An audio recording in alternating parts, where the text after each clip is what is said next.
Hello everyone, আসসালামু আলাইকুম। কেমন আছেন আপনারা সবাই? আশা করি আল্লাহ পাকের অশেষ রহমত আপনার সবাই ভালো আছেন। আলহামদুলিল্লাহ, আমি অনেক ভালো আছি। তো কয়েকদিন আগে বলছিলাম আমার পি টেস্ট পরীক্ষা শুরু হয়েছে, তাই সকাল সকাল বেরিয়ে পড়লাম পরীক্ষা দেওয়ার উদ্দেশ্যে। কুয়াশার মধ্য দিয়ে আসলে সকালে কখনো ঘুম থেকে উঠা হয় না। কলেজে যাওয়ার কোনো নামগন্ধ নেই, অথচ বছরে বছরে পরীক্ষা ঠিকই দেওয়া লাগে এই সকালবেলা উঠে। তো যাই হোক, শীতের মধ্যে সকালবেলা কুয়াশার মধ্য দিয়ে রিক্সায় উঠে যাচ্ছি কলেজের উদ্দেশ্যে। এর মধ্যে জোরেও চালাইতে পারতেছি না, আস্তে আস্তে চলে আসলাম মাগুরার ভাইনা মোড়ে। তো আজকে সকালে ভাইনা মোড়ে ভিউটা আসলে অনেক সুন্দর ছিল। হালকা রোদ, হালকা কুয়াশা, এই সুন্দর ওয়েদারের মধ্য দিয়ে সকাল সকাল চলে যাচ্ছি কলেজের উদ্দেশ্যে। তো কিছুক্ষণের মধ্যেই চলে আসি আমাদের কাঙ্ক্ষিত কলেজে। রিক্সা থেকে নেমে তাড়াতাড়ি রিক্সাওয়ালাকে টাকা দিয়ে কলেজের ভিতর প্রবেশ করি। আর আমাদের কলেজটা ছোটখাটো, একদম একটা ছোট কলেজ।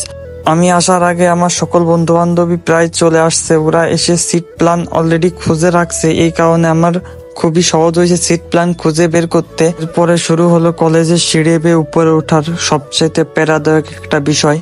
তো যাই হোক, 4 তলায় উঠতে যে জীবন শেষ। 4 তলায় যে শুনে 4 তলায় না, সিট প্ল্যান 2 তলায়। সহজ তো দূরে থাক, আরো বেশি কষ্ট হয়েছে। তো যাই হোক, অনেক কষ্টে পরীক্ষা দিয়ে বের হয়েছি। পরীক্ষার হলে আর কোনো ভিডিও করতে পারি নাই। পরীক্ষাটা কোনো মতো দিয়ে তাড়াতাড়ি নিচে নামতেছি, কারণ ভিডিও করার জন্য যে একটা স্ট্যান্ড কিনছি ওইটা আনতে যেতে হবে। তো তাড়াতাড়ি এসে রিক্সায় উঠে যাই। পরীক্ষা শেষ হতে হতে দুপুর হয়ে যায়, আর বাইরে প্রচুর রোদ ছিল। তো রোদের মধ্যে ভিডিও করতে পারতেছিলাম না, অনেক রোদের থাকার কারণে। আর যে রিক্সায় উঠে যাচ্ছি চৌরঙ্গি মোড়ের উদ্দেশ্যে, যেখানে আমাদের দোকান। তো দোকানে গিয়েই দেখি রমজান ভাই আর রিফাত ভাই তাদের সবসময় যে ইয়ারকি ফাজলামি সেগুলোই করতেছে। তা এর মধ্যে আমি তাড়াতাড়ি স্ট্যান্ডটা নিয়ে বেরিয়ে পড়ি। আর যে স্ট্যান্ডটা দেখতেছেন, এটা আসলে অনেক সুন্দর একটা স্ট্যান্ড। আগের থেকে ভিডিওটা অনেক সুন্দর হয়েছে। এই স্ট্যান্ডটা নেওয়ার মূল কারণ হচ্ছে এইটা দিয়ে ভালো ভিডিও করা যাচ্ছে। আগে ভিডিও করতে গেলে আমার হাত আসতো, কিন্তু এখন আসতেছে না। এটা ছোটখাটোর মধ্যে একটা স্ট্যান্ড। তো আমি বাসায় এসে তাড়াতাড়ি আলামিন কাকার বাড়ির উদ্দেশ্যে যাই। আমার বাড়ি থেকে আলামিন কাকার বাড়ির দূরত্ব বেশি না। তারপরে আমরা বেশ কিছুক্ষণ স্ট্যান্ড সেট করতেছিলাম, কেমন কি করলে কি হয় আর কি।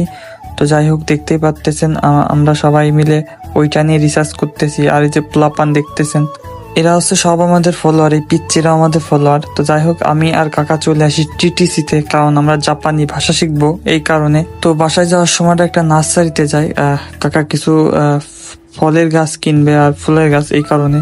তো আমরা ওখান থেকে দাম টাম শুনে চলে আসি বাড়িতে। আর এখন বিকেল টাইম, আর বিকেলে বেরিয়ে পড়েছি কাকা ভাইস্তেরা মিলে আড্ডা দিচ্ছি সেখানে আর কি। আমারে যাইতে বলছে আরো আগে, কিন্তু আমি যাচ্ছি অনেক পরে। তো যেয়ে দেখি অলরেডি ওরা আড্ডা দেওয়া শুরু করছে। তারপরে আমি অ্যাড হই আর কিছু রিলস ভিডিও বানাই, সেগুলো আপলোড হয়েছে, অবশ্যই দেখবেন। ধন্যবাদ।